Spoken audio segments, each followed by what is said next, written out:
Well, good morning, everybody. Welcome to the Underhood Show. Kelly, where's Josh? I'm here. You're here. Oh, there you go. You got a little bit picture there. You know. Yeah. Hey, everybody. Welcome to the show. We're live at the biggest little city in Kansas, Halstead. It's our old settlers. Kelly, you know how many years it is? No. Good Halsteadian would know that. You know that? Yeah, I know. So, Phil, how many years? Yeah, how many years? 133. 133. I don't know. Yes. It sounded really professional when it came out. I'm not Sounded gonna lie. convincing, didn't it? Yeah. So anyway, hey, we're in Halstead, Kansas. Kelly's a nice hometown stomping grounds. And let me tell you, if this town could talk, me and Kelly would be in trouble. No, yeah, absolutely. From that part. So anyway, we're here to do the statute of limitations. Maybe has run out on your stuff. On Phil, No, I don't. for Yeah. sure. Well, yeah. Anyway, so hey, it's a call-in show, 316-462-3673. We're getting ready to go for the big parade. We're going to take the Salt City Pace truck through, and Josh and I will be shooting some shirts. Kelly's going to be in the big old van with the support our troops. We're going to have the ice cream truck coming through, and then, of course, we got our hospice car coming through. We're going to be giving away next Friday. So 316-462-3673. Anything ailing your car, tires, brakes, batteries, you want to talk about racing, you want to talk about anything in the automobile world. Josh and I got a lot of stuff to talk about, too, with what we saw this week. Yep. So let's get the phones ringing. 316-462-3673. That comes into the front desk. Tell them at the dealership you want to get patched in the podcast. We'll get you patched on. Might be a second or two before we get you on, and then you get a great price package. And Josh, I'm going to challenge Kelly. Okay. Can you tell us what's in that price package, Kelly? And for everything you get wrong? No, it's kidding. He's got this. I'm almost positive. Oh, Kelly, see? There's a Look, MOA. hold on. Turn around. Look right over here. See, Can't help but they're notice ready they to come and get you. We put it on the show, and the cops are here Got to get the you. police showing up. All right. That prize package is MOA 44K Okay. and some other stuff. And some other stuff. I didn't So get works- anything wrong. What's the works package? The works is in there, too. The works package is we're going to change your oil, we're going to rotate your tires, and we're going to do that multi-point inspection. Okay. There's a couple more things still left out. What are we going to put in their tires? Nitrogen. There we go. There we go. Nitrogen. He's getting there, isn't he, Yeah, Josh? Just nitrogen. Okay, missing two more things. Huh. Phil is going to personally. You're forgetting the Hand wash. Yeah. no. You're forgetting the $10 to Mel's Diner. $10 to Mel's Diner. Okay. And $10 in Ford Pass Reward Ford points. Pass rewards. So yeah. you're getting there. It's all right. I know you're a Yeah. little slow. You know, hey, So for being my second or third time on this deal, I got like 2 out of 5. no, it's not So- bad. It's not bad for a town this size. I get it, right? So, what was that in Halstead? What kind of grade was that? What was that passing? Yeah. The 2 out of Oh, 5. yeah. Yeah. Okay, so now I got to tell a story because I'm standing here looking at it. Okay. Okay. This would have been my, I believe it was my senior year. Yeah, I believe it was my senior year because I see the band over here getting ready to go. And what we're looking at straight in front of us, which you can't see it on the camera, but just on the opposite side is where the teachers would park. But then when the band would go out of town for the weekend or wherever, go somewhere, the The band teachers room, would park where? right up here. This area here is a All teacher right. parking. Okay. So then you had the student parking over there. So now All the way over there. all that was student parking. Okay. Okay. Now, granted, this big old gym and everything and stuff wasn't here when I was here, but the band room was right over here on the right hand off the west side there. So since the teachers weren't here, the band would always park up here and then go in that room over there, get on the bus and leave. So one night, me and two of my buddies driving around like we always did. You know, we cruise Maine all the time. They don't do that anymore. Yeah. It used to be a big thing. They used to park at my dad's station and have a big old party and everything else like that. It was a fun time there. My dad loved it because he knew the kids were safe. They were here, and everything else too. But there was a couple times he had to stop it because it got kind of out of hand and stuff too. But anyway, so we're driving around one night, and our good old buddy had a Scout, one of those ragtop Scouts, parked in here. And so we pulled up there, and we thought it was funny. So we took it, getting slapped in the face. So we took his Scout because the old ragtop, we just opened the doors up, got it, put it in neutral. We hand pushed it and put it out here in the middle of the parking lot. Okay, so we drove around, but we just started laughing our asses off. I thought it was funny as hell. Seeing that Scout, we just put it right out in the middle. It's kind of hanging out there. Okay, so then we got this brilliant idea. Let's do some more. So we got my dad's Scout that had that big old push bumper on it, and I think it was 13 of them. We took 13 cars and just scattered them all over the parking lot. Okay, and we laughed and we laughed and we laughed. Thought it was funny. So next morning, I got a call from the Officer Furlong, who was a cop in town that I got along with very well. brought me in up there, tried to talk to me a little bit, and starts reading me my rights. I go, what the heck are you doing? He says, well, you moved 13 cars from one parking lot to the next. That's grand theft auto. I said, now, come on. Come on.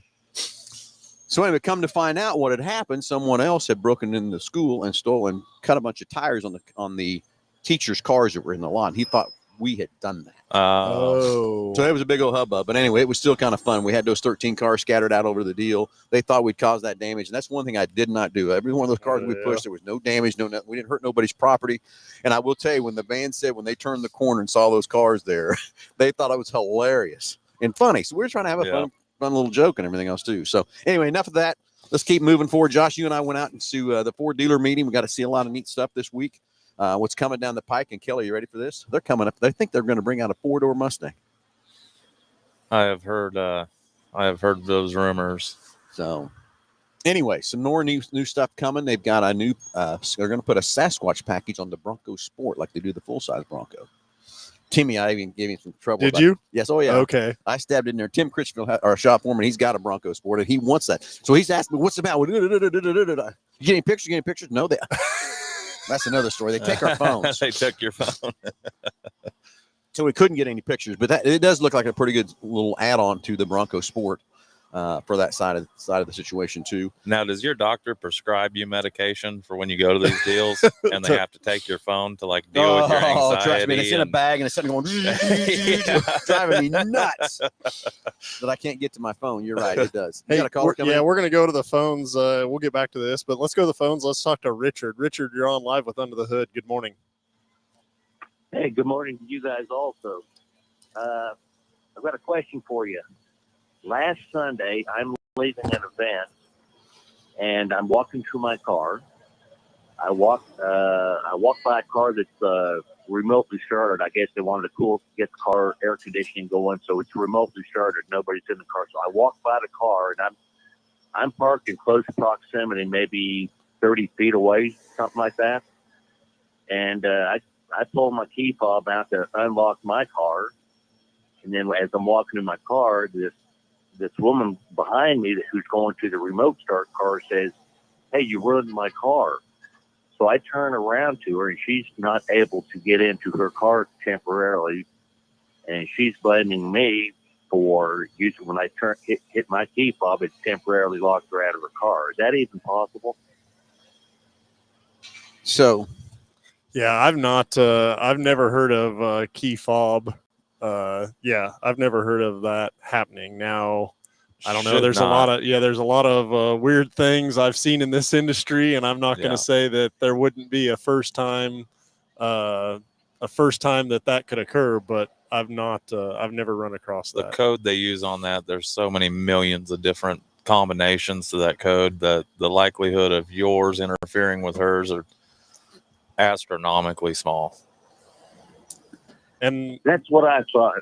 Yeah, that's what I thought. And I did continue to walk into my car, and then I did turn around and re-look back there, and she did get in her car, but I guess she's claiming like it temporarily interfered with her getting into her car, and I didn't really know if that was even possible, so I just want to check on that. I'm not saying it's impossible, but it's very, very slim. Like Kelly, that's got to be a 1 in a million chance that something like that will happen or whatever. From that standpoint, I'll tell you that's one thing. So, yeah, she's more than likely having a problem with her car, or maybe like a dead battery in her key fob. Maybe that would be my guess. Is that she was because some of those fobs, when the battery goes dead, I mean, you have to be right on top of the car for one.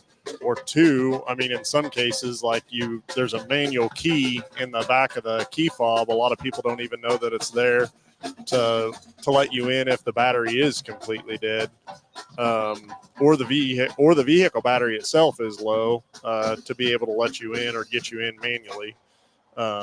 So I would say the odds of that are probably more likely than your fob making that happen. So. Okay, no problem. Well, thank you very much for that answer. Hey, thanks for the call. Thanks for the call, Richard. Have a great day. Do we got another caller, Josh? We do. I'll get them sent another caller through patched here. in here real quick and stuff too. So, we're live from Halstead High School parking lot. I guess you would say we're on 6th. We're right in front of the high school here, getting ready for the Halstead Old Settlers Parade And ice cream truck should be here in a little bit, and we'll be ready to go through the big parade. It starts here at 10 o'clock. But we've done this for many years here live, John. I wish we keep track how many years we've kept this. I think we got it coming through here. Yeah. I don't think we're near as many as the parade or the the old settler days. Well, but, yeah, not us, maybe. Oh, gotcha. Okay. Hey, let's go back to the phone. Let's talk to Dick. Dick, good morning. You're on live with Under the Hood. Good morning. Dick, you there? Hello? So let's see. Got him on live or not? Dick, you there? I'm here. There you go. There you go. Okay. Yeah, you're on live. Good morning. Good morning. How's the team doing? Hey, we're perfect this morning. Awesome. Hey, I've been meaning to call in. Last week, you did mention the idea about doing a whole show on extended warranties. I'm in the market for an extended warranty for a car that I bought new at Mel Hambelton, and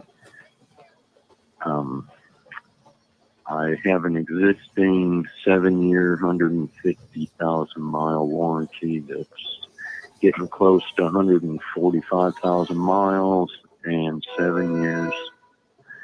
And I'm wondering, does the dealership have recommendations for the extended warranty, or are you guys offering extended warranties for a vehicle that old and that many miles?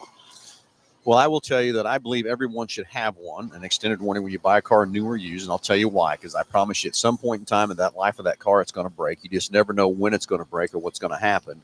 But then again, you can get into all kinds of different things from coverages, time, mileage, what is covered, what's not covered. You can get all kinds of ranges of things that you can buy an inexpensive warranty that's not going to cover very much. And then you get disappointed when it doesn't cover the repairs that you need. Or you can get one, it's a good warranty that we sell that does cover like it's supposed to be. And it's not a warranty out there trying to get things not paid for when you do have a claim or whatever from that part. From that standpoint. But I do believe everybody needs one. That's why we offer it to you, because I just know at some point in time, they're all mechanical pieces of equipment. Even Mercedes has repair shops because they break just like everything else breaks too. But, years ago, it used to be you just bought a powertrain warranty to cover your engine, transmission stuff. But today with everybody's powertrains are pretty good. If you maintain the cars right, they'll run a good long time. So it's really not the issue of the powertrain as much as it's all the sensors and all the electronics and all the, switches and things like that go bad in these cars that you need that warranty for. But now that you're getting to 145,000 miles, I don't know that we'll find any more coverage for you for that car, because it's just it's the liability of it, right? Trying to find life insurance on somebody that's older in life. You're gonna end up paying more for it if you find something. If you do find something, that's why when you bought that from us, we took it. Sounds to me like we took you as long as we could, which is 150, which is good. I'm glad you bought it, but you're just not going to get any. I got the Ford. I think that was right at the time you guys were maybe switching over, but I got the actual Ford. Yeah.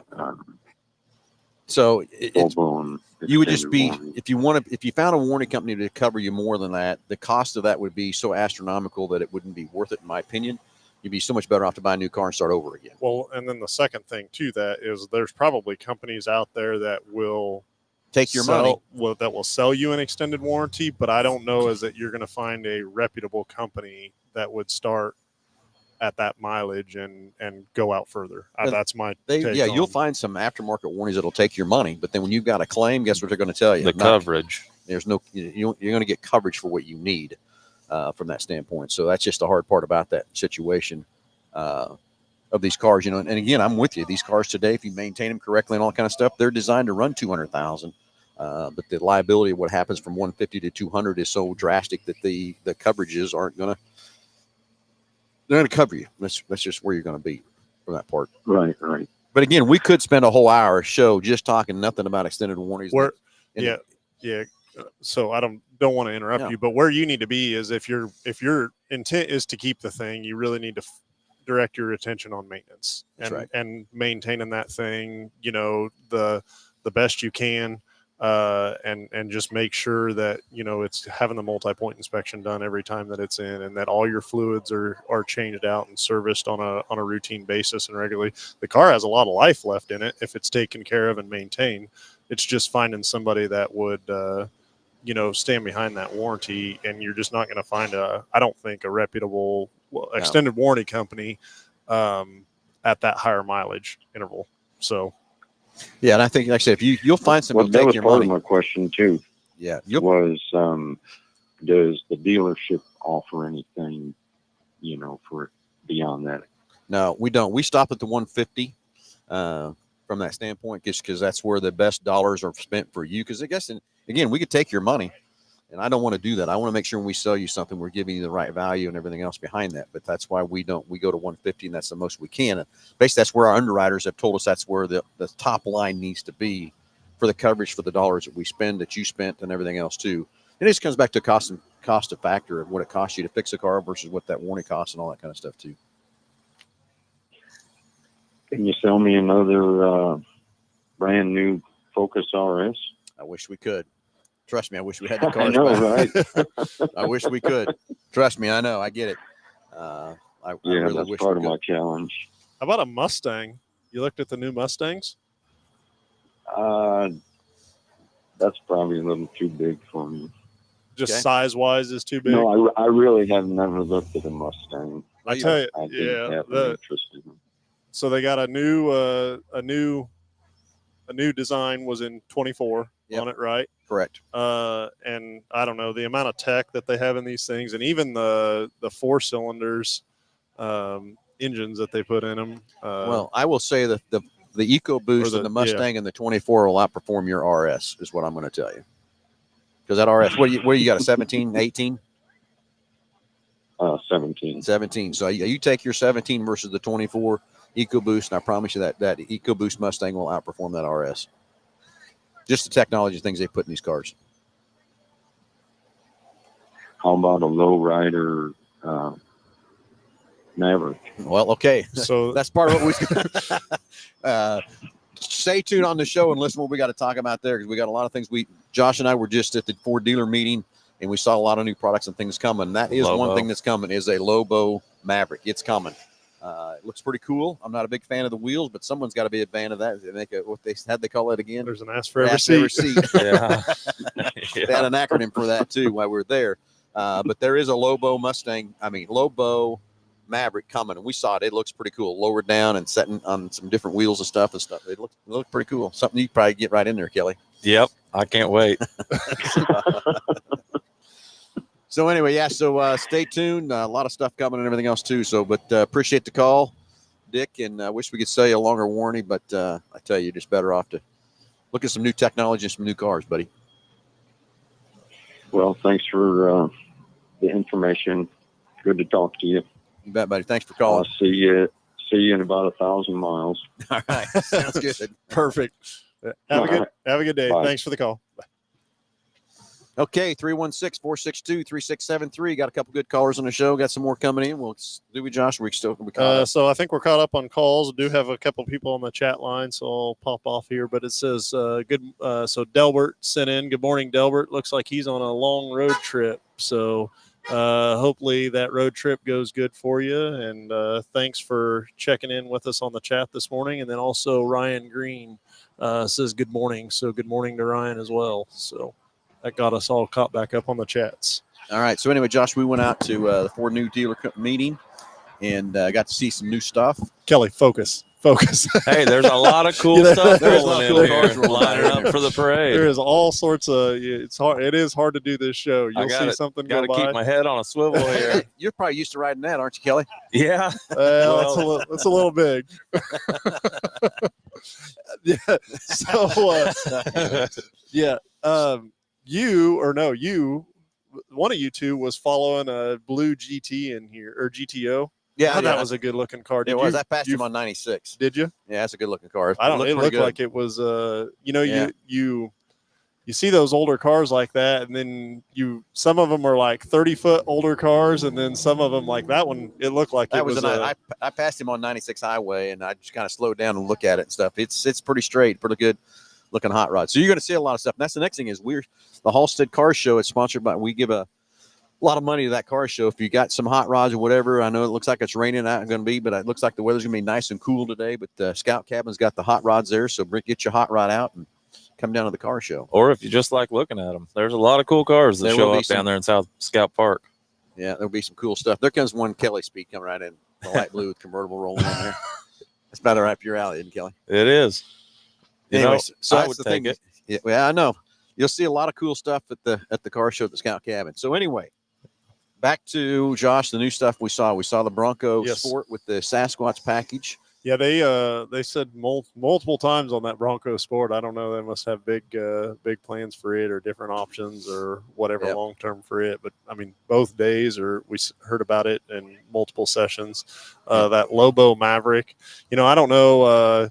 They're out there last year and they talked about that Lobo F-150, and I don't know. I really thought that would be a kind of a seller of a truck, and hadn't seen one of those yet. So yeah, I haven't seen one of those either. So I hope that I think the Maverick will hit here. They're changing the Maverick up a little bit for 25, getting a bigger screen in it. They're putting actually going now with a hybrid. You can now get it in 4-wheel drive and a tow package. Did you ever get before? Yep. Yeah. Of course, we've got the trimmer package as always, and they're the trimmer package will be new to the Maverick. Which there you go, right up your alley. That's a little fast for Kelly. So anyway, so that, and then let's see they're coming in with an RTR Mustang. We could have talked to that guy about that too. The RTR Mustang. That's the EcoBoost, and Von Gritton Jr. helped him design that car for it looks good, but performs well. They talked about just the performance of it. It was over. I mean, the horsepower, 315 horsepower, and it's going to be under $40,000. So very cool on that side. They didn't really talk much about the performance Mustang coming. I thought they were going to bring out the GT500, but they immediately said this is not a Shelby. I can't believe we don't have another GT500 yet. I mean, it went away in 22. Yep. No, 23. 23. Yeah, because the new car came out in 24. I was hoping we'd see that, but no, it's another performance version. I'd almost take it. They had the GT350s, and it's just a little bit better. The dark horse to me is a GT350s and the older body style cars. So, and we really didn't see real pictures of the car. We just seen photos of the car of it, what they're bringing and stuff too. What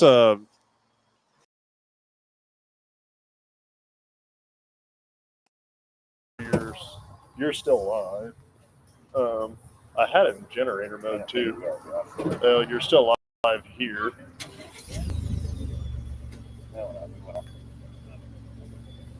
You're talking into here, so you can't see. Still live. Hey, we'll get things fired back up here in a second. We're using an F-150 to run us, and we didn't realize that. You're live there now. I'll get the camera. The truck was shut off. I thought I'd keep running longer than that, Josh. We're going to crack it back here for a bit. So touch it again. You're live there. So sorry about that. But again, we're using an F-150 to power up all the equipment here today. We didn't have a generator or something here, but the truck shut off. We didn't think that would happen, but it did. So sorry about that little bit of technical difficulty here. We'll get the camera fired back up here in just a second. From that part. So I guess here in about 15 minutes, Kelly's got to what do you got to step on Excel break something to get it fired back up. So we'll get back up live. I know you want to see our pretty faces and stuff too. Back here in just a couple of seconds. That part. I've seen that truck light go on and shut that truck off. No. Yeah. But again, to have an F-150 sitting here powering that is pretty good. If you haven't seen the generators in these trucks, you need to come check them things out. So we'll get the camera back live here in just a few seconds, and then Josh is working on that part too. So 316-462-3673. Hey, give us a shout, and that number comes right in the front desk. Tell the girls you're on the Passion Podcast. Your question, anything alien, car, tires, brakes, batteries, anything automobile world. I want to talk about these new products that Josh and I seen at the new Ford dealer meeting, and we got a couple more things to talk about on that same thing too. So we're getting that rolling in here in just a second. So Josh gets the camera fired back up, and do a little different stuff, and we'll see on the camera. I think Josh gives me a thumb up. He's got the camera back, so hey, sorry about that. But again, firing the system up with the Ford F-150, and I guess it shuts off after about, I don't know, how long did it it's been longer than 30 minutes. I mean, we've been on the air 25, so it's probably been sitting here running power on the equipment for 40. I thought there was a way when you had the generator on or whatever running, it would not shut it off. I think. So maybe there's a setting for that set to tell us. well, so yeah, it's in generator mode, and normally it's sitting here idling in a vehicle with something plugged in, it's going to shut off after 15 minutes without intervention. But with the generator mode, I think it runs. I was ready to catch it. I think it runs for like 45 minutes. Okay. So we might be okay here in just a minute. So let's try to get firing everything up here. The biggest little city in Kansas, getting ready for the Halstead Parade. Ice cream truck should be here in a little bit, and then we'll get the parade fired off, and then we'll head over to the car show, and ready to go. So anyway, Josh, we kind of talked a lot about what we saw at the show. We've gotten through the Bronco Sport. You know what we haven't discussed is BG products. That is true. I have to BG was at the show. Yeah. And so exciting stuff coming. I think I dialed in 1986 when I started running 44 kg fuel system injectors. And they've just evolved and evolved and evolved for now. Ford is actually selling BG products for us to use in our shop. So it's endorsed by Ford. It's a Ford accessory can. It's from that part, and it's I can't remember what it's called. It's a branded motorcraft. Branded motorcraft. So BG was at the show, and tremendous response from that, and it was very cool. Got to talk to one of the head people there, talking about the next. Right now, we just have the 44K and the air induction service. More to come to test diesels from that part. So a lot of more SKUs getting ready to come. So it's good to talk to this lady that's in charge of that and told her what our opinions were, what we needed to have, what we wanted to see coming down next down the pipe and kind of thing too. So it's very cool that BG is now endorsed by Ford.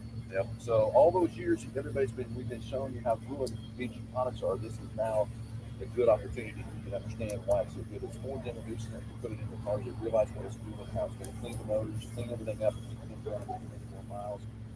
And from that part. Yeah, it's being added as from moving forward. It's added as like a factory recommended maintenance service.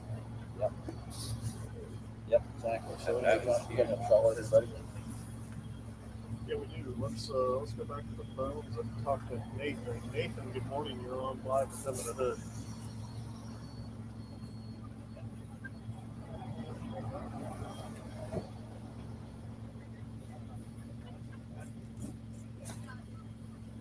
Okay.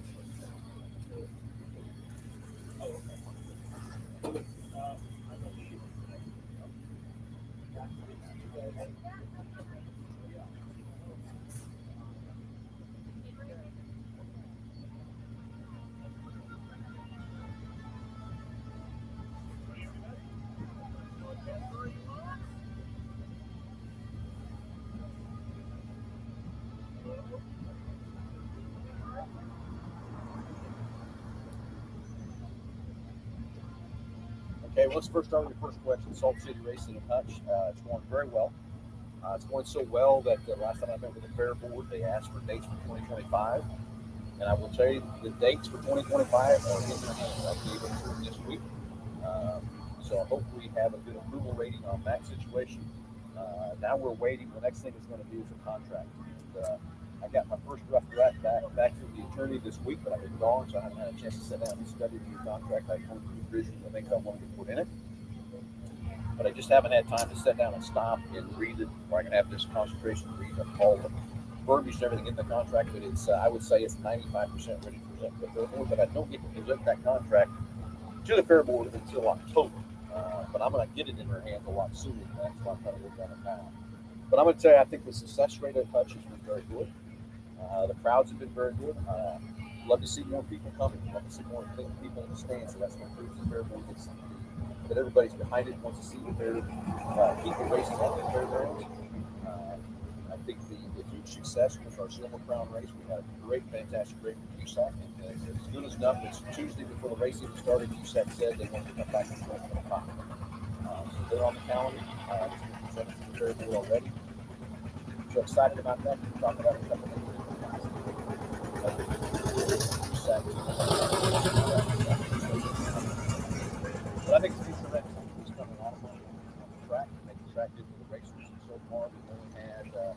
one issue, in my opinion, with the racetrack.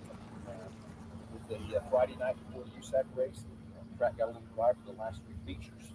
But also, that was also a test that we could see what the track was going to do for the USAC race with the big boys when they got on the track. And, I tell you, I've had all kinds of people come up to me after that Silver Crown race and tell me they've never seen that racetrack as good as it was in 50 years. And that's guys that raced on it back then, and people that have raced since then, and a lot of people involved in racing. So, not me saying it's the best racetrack, because I haven't seen that racetrack in 50 years, totally. But to have a cushion like that, Silver Crown cars put up there, dirt on the wall, and the guys that make it 100 laps, and they didn't even burn a tire up. The guy that finished 7th place in the USAC race was on the softest tire, and he still made it through that tire.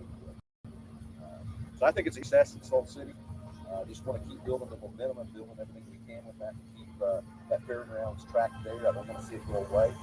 I had a guy ask me, he says, "You haven't fun with this?" I said, "It's a lot of work. People don't realize how much work it is." So I just don't want to see a racetrack die, especially that way. There's so much history and everything behind it, how much money. So just excited for Salt City, and I know we're going to be good in 2025. I got to get a contract signed and stuff, and then Katie brought it over next. So anyway, next question was, what was his next question? Sorry, I got kind of wound up on Salt City. What was the second part of your question? Oh, the Edge, right? Edge. So what's happened to the Edge is, number one, it was time for a refresh. All the way to meet criteria, so they come up with crash ratings and all that kind of stuff. It was time for a refresh. So what they had done, what their plans were, before it all kind of went a different route, was they were going to take that plant and make it into the next electric car that they're putting out, because that's now has been put on hold. So what I'm told now in that plant, they're going to move some super production into that plant in the following year. We do need more super with the amount of production, the amount of trucks that are out there. We've got 2 plants building super now, but that's going to be into that plant, and then also talking about even more, so much more highway percent. I wish that's the way they were. Those places that push 100% together, like they did, but I'm going to make a decision. We're going to do a lot of hybrid production into that same plant. Yeah, we were hoping to go there to show and see something else to replace the edge. So what was the third That shuts down after driving on the highway for a while. And look, it seems to me like that would be something electronic, something's heating up, something's losing communication, not being able to do what it needs to be doing, and something's being exposed to heat. And you said when it goes back down, it's able to start back up and take back off again. Is that right?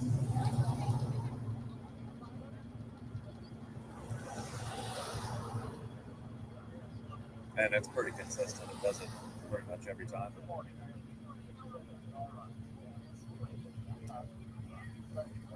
I see. So today, it wouldn't do it at all today. Yeah, I still think that's going to be something electronic that's related to heat. Some component is getting overheated and not being able to do what it needs to be doing. Well, I'll tell you what we need to do, in my opinion. We need to add a diagnostic on this package. That part shows it to you. See if we can figure out a diagnosis and stuff like that. So we'll add that on the package for you. And we can figure out what's going on there, okay? Thank you much. Hey, thanks for the great questions. Appreciate them all. Thank you, sir. Sorry, I was trying to work through technical difficulty there, but it sounds like the callers or the listeners weren't able to. They can hear us. We were just very quiet. And then they thought it was a background noise. So if somebody give me a thumbs up. Okay, got it. Yeah, nailed it. I can hear okay. Now. Just like that. Do we have another caller, Josh? No, I think we're all caught up on that. I'm sorry. We do. I'll get him sent through now and get him patched through. But yeah, so BG Products, we met out there and they, Ford released that they are now endorsing the fuel induction service, the induction service and the 44K, which I think is huge. So I definitely think that's going to be a game changer for BG and also for Ford and as well. So for Ford customers as well. Yep. So, hey, let's go back to the phones and let's talk to Daniel. So, Daniel, you're on live with Under the Hood. Good morning. Good morning, my favorite mechanic. Where you been? Been sleeping or Hey. something? Oh, I'm hibernating over here in Hutch. Hibernating. Hey, I get it. Yeah. I'm living in my van. I'm homeless. Anyway, 2000 Dodge Ram van, 2500. A few weeks ago, I called in. And so I went to a pawn shop and bought me a big fancy diagnostic computer for $50. And it tells me P0601. And the little handheld, remember I asked you what HCR stood for? Well, it's oxygen heater. Yep. But anyway, the point is, you guys go in depth with your computer instead of just a handheld diagnostic thing. What would it take for me to get you to take a look at this van? Because I keep clearing out that code and it keeps coming back. It's saying the PCM has an internal module failure when I go look it up on the internet. What say you? Well, okay. Now here's what I'm going to tell you. That might be the description of that code, but that doesn't mean that's what's happening.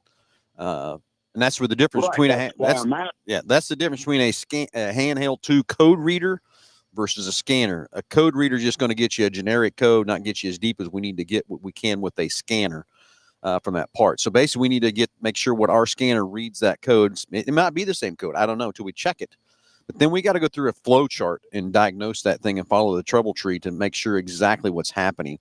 And that's where I get so frustrated with, and I get parts houses want to sell parts. They want to try to help customers out, everything else like that. But they're running code readers and they just keep selling you parts after parts. I can't tell you how many times I've run into it. And I know Josh and Kelly have run into it. The customer's been in a parts store and they put 3 or 4 parts on, and guess what? The check engine light's still on. Because we're just going by the See, that's why I've been a mechanic 60 years. I'm 72. And the old man that raised me and taught me mechanics, and you said it at the onset of the show, preventive maintenance.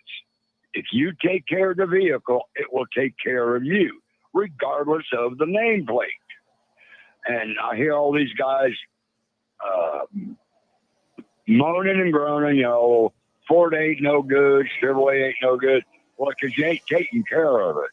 But anyway, I called in today to see what it would take to plug your computer, not the scanner, not a code reader. I understand the difference, Phil. Mm-hmm. Okay? Yep. This is a 2000. It's literally above my pay grade. I cannot work on anything past 1989 because I don't have the knowledge and I don't have the equipment. So what I do is someone comes to me with here in Hutch, I send them to 3 different mechanics that have that equipment, and they are good with that equipment.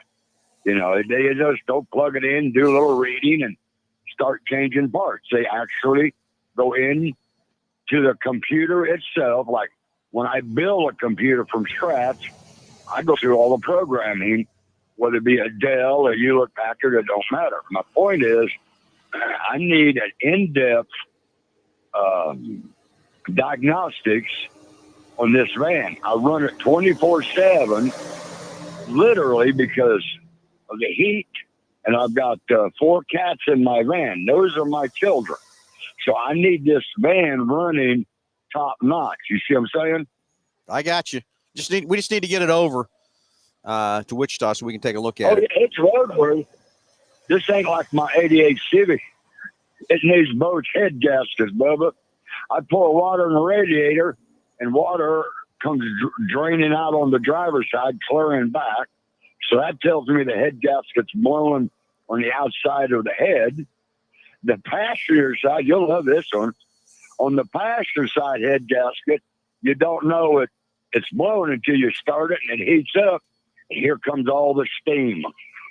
I'm like, damn, I got both head gaskets blowing. But I want to rebuild it because that's one of the last cast iron blocks General Motors made. Yep. Number two, it still has the plate where you put a mechanical fuel pump. Yep. But yet it's got electric fuel pump in the gas tank. So I want to keep that engine and keep it running. I've got compression, it's like 112, anywhere from 93 all the way up to 112 on all 8 cylinders. So it's got good compression, good rings. But on my van, the other thing's electrical. I told you my blower motor switch for the front gave out and it only comes on when it wants to. Can I bypass that resistor that's next to the air conditioning thingamajinger and basically hot wire that switch, or do I just got to get a new resistor? I mean, is there any way to bypass it? You need to get a new resistor for it. Yeah. For sure. Yeah, need to get a new resistor for it. Anytime there's the resistor in place, like there's a reason that it's a resistor and not bypassed, or you would end up causing yourself more grief in the long run for sure. Sounds like maybe some melted wires in the future off bypassing that. Yeah. It may work for a little while, but then if something else, like it's a cause and effect thing, right? If something else happens, then you're going to have too much voltage. You're to just going to move and, the problem on further down the line. Yeah, very much so. Well, I did some checking, and I can get that freeway switch from rockauto.com. It's the same Dorman name and part number. $12. Now, the other thing, I have a rear, it's a big handicap van, and in the rear, there's another air conditioning unit, and that switch is going out. Is there another resistor, or do they feed off the same resistor, or do you know? If it has its own blower motor back there, it'll have its own resistor. Correct. Where would it be at? Because I've been all over these Mopar Dodge forums, YouTube, and they show how to replace the blower motor, but none of these talk about where the resistor is for that rear air conditioner / heater. Do you guys know where that second resistor is? Well, so what I want to know is the rear air, is that a factory unit or is it an add-on unit with it being a handicap van? Well, Josh, it's both. It's a aftermarket installed by the dealership. It's an upfitted air So it's an conditioner upfitted back there. deal. Yeah. It's going to have its own resistor. You're probably going to have to pull some panels on there, and it's going to be in that blower case somewhere near that blower motor, most likely. Oh, well, one video I saw, because it's got like this fiber board, and then the roof is fiberglass. And then where the blower motor and evaporator and all that is basically just snaps together like a puzzle. So it ain't that hard to take apart. It's just that the clips and everything, I may not be able to find replacement clips, because this is a 25-year-old van, and those clips can deteriorate over age. Sure. And if I start prying on them, on a break, maybe. Yep. Yeah, those as they age and they heat cycle and stuff like that, that stuff definitely becomes pretty brittle for sure. So, because I've called all these salvage yards, including that weird one way up north, LKQ. They got a couple vans in there, but they're not handicap vans. yeah. In other words, they don't have that rear air conditioner / heater in the back. But yeah, these were special order, like Kansas Mobility there in Wichita, that sell handicap vans. And I love this van. I mean, it's big. It's got the 318 Magnum, which is an awesome engine. I've been running it for 2 months nonstop with this heat, and this baby hasn't failed me yet, except for that blower motor. Yeah. And that's why I called in to pick your brain. Like I said, I'm a good mechanic, but I stopped in 1989 because I don't have the tools or equipment to work on anything newer. Yep, I get it. Well, let's get that other truck over so we can check that code for you, okay? I appreciate it. I don't know when I can do it. I get paid once a month, so I'll get a hold of you guys at the end of August and see what we can do. Okay. Sounds good, buddy. Thanks, Daniel. All right. Daniel's funny all the time getting on here, but he's always got something going on in that old He van. does, yeah. So we got another caller, right? We Let's do. get them through here. Get him patched through and see what's on Ryan's mind. And Ryan's next. Yep. We'll see what Ryan's got on there from that part and get him going. So what else, Josh? While we're waiting on Ryan to get here, we the other things we saw in the show. Well, we didn't talk about an expedition. Yeah, I got a brand new expedition, trimmer expedition. How about that? We're going to have a trimmer explorer. How about that? And we saw both of those. Those look pretty cool. The new expedition is really cool. Not a lot of change, I would say, on the outside of that truck. A lot of the grills. expedition. Yeah. So I thought the back of it. The back is a lot different. The front's a lot different, but changed, the actual body lines, the middle of the truck is really unchanged. But a lot of new cool stuff on the inside. Tech on the inside, I think, is going to be a big change for sure. Yeah, a lot of tech. That tailgate's pretty cool from that part. So that. What else are we missing? What else did we see?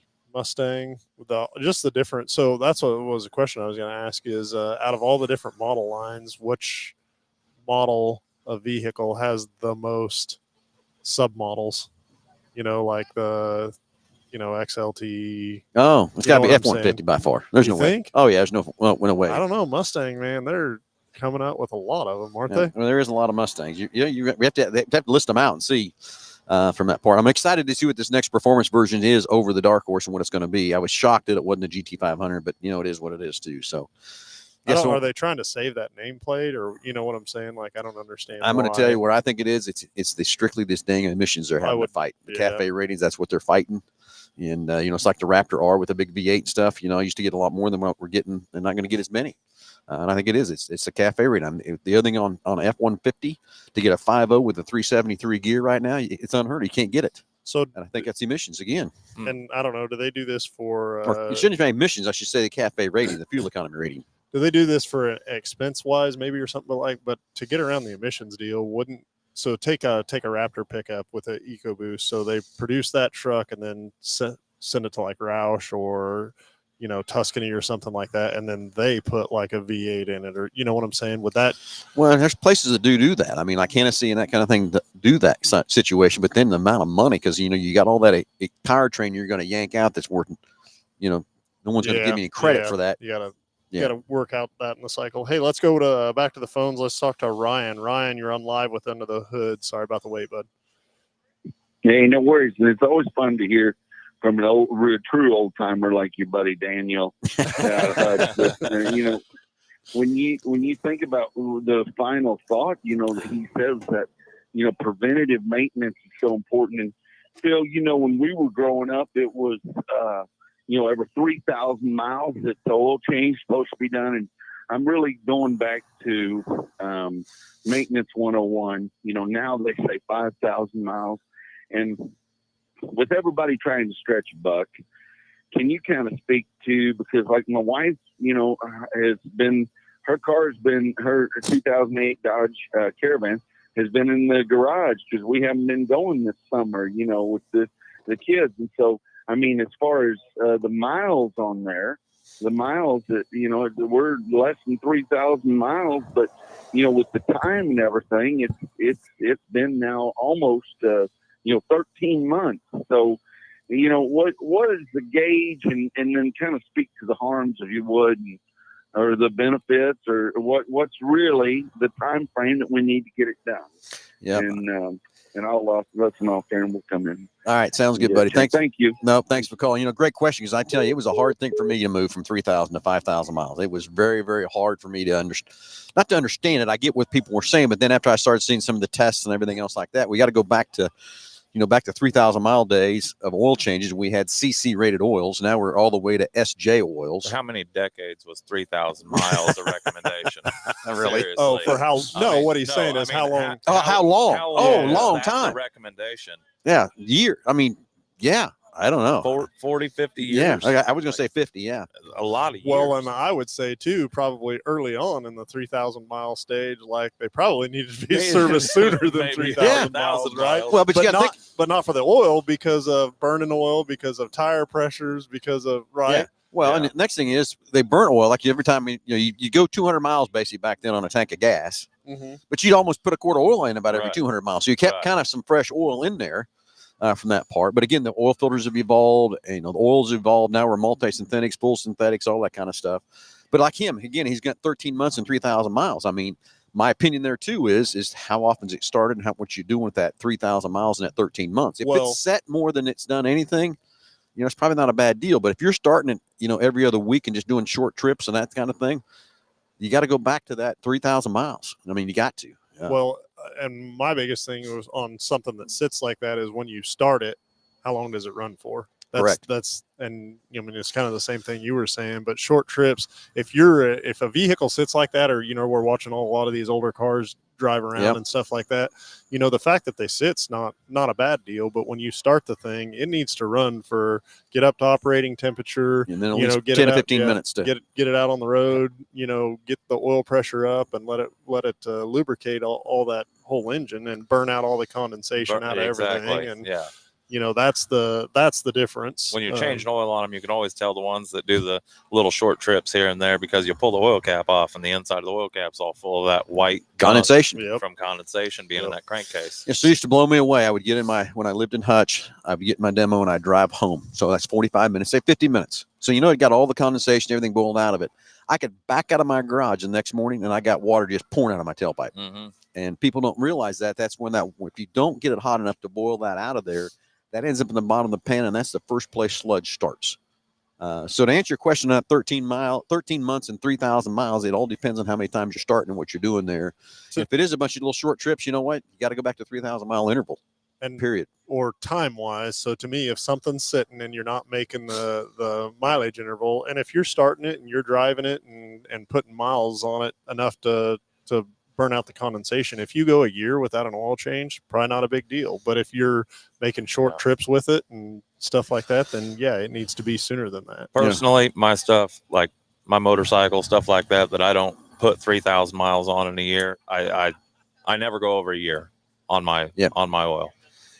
Well, I'm gonna get in that too. I'm on a forum with my GT500, and it was just a question last night on that forum about how often is everybody changing oils, and then another one, and the same question was how often you change your oil, but then how long do you let it warm up? What do you let your oil temperature get to before you get on it? Drive it. And then what do you let it get to before you really romp on it real hard? I mean, the thing went on forever. I got tired of listening to all the comments, but it is true. I mean, a lot of guys are talking about that, how the cars do set a lot, how to fire them up and everything else from that part. And, Kelly, you just changed one of my GT500 the other day. It had 200 miles on it. That's what I was going to say. What'd you say on the forum? Changed every 200? Well, never mind. To be honest, when I first had the car and driving it more than I was every 500 miles, I was changing it. So how many times you had somebody over the house and we had maybe a drink or two, and then they're like, "Hey, let me show you my car," and then, I want to hear that thing. I want to hear it run. Thing. Yeah, it doesn't happen. It's happened once or twice in the whole lifetime. That's about it, because I know how much hard that is on that car and stuff too. But you have a couple of little courage waters in you, and you want to do that. So, but hey, anyway, guys, we're running out of time here. We need to kind of go back through everything. And we're here in Halstead at the biggest little city in Kansas, Kelly's and I's hometown. And I'm telling you, if this town could talk, Kelly and I, we'd be back in jail. Not back in jail. We'd go to jail. I've never been in jail, so we'd go back. We'd go into jail. Be in trouble from that part. But again, getting ready for the parade and then the car show at the Scout Cabin. A lot of cool hot rods coming in here too. The parade's getting lined up. Looks pretty good from that part. We just came back from the Ford New Car Show, saw a lot of good stuff. And I guess, I don't know, still the biggest thing on my announcement is BG is now introduced by Ford. Ford is now introducing this into their equation. There's more products to come. Right now, we're just running a couple products with BG. I got to talk to the head lady there in Detroit about what's going on, what's happening. They're testing the diesel products right now, so that won't be very far behind. Be a good time to bring that into diesel products for winter. Very much. We could have. I mean, we could have really done the whole segment on the BG products and Ford Motorcraft merger. I think that is wildly awesome for all companies involved, but mainly our customers. Products that work. It's crazy. Very true. So, Josh, any last closing comments? Anything? No, I think we wind down and get ready for a parade here. We're getting ready to go. Going to shoot some Yeah. T-shirts.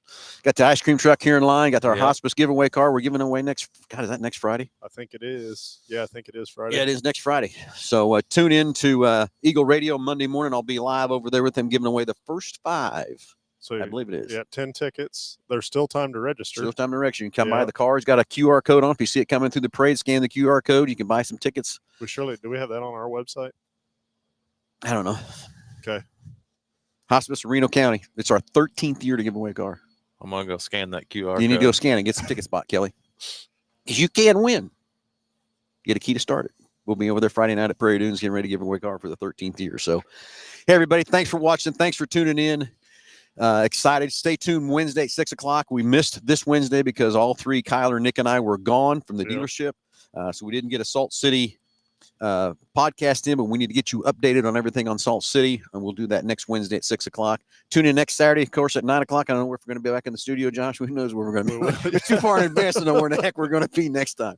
Kelly, thanks for joining us. And let's go celebrate our big city hometown. And hopefully, please stay away from you today, Kelly. I hope so. So Let's too. make it happen. Everybody have a great Saturday. We'll talk to you Wednesday at 6 o'clock and next Saturday, 9 o'clock, right here live at the Underhood Show.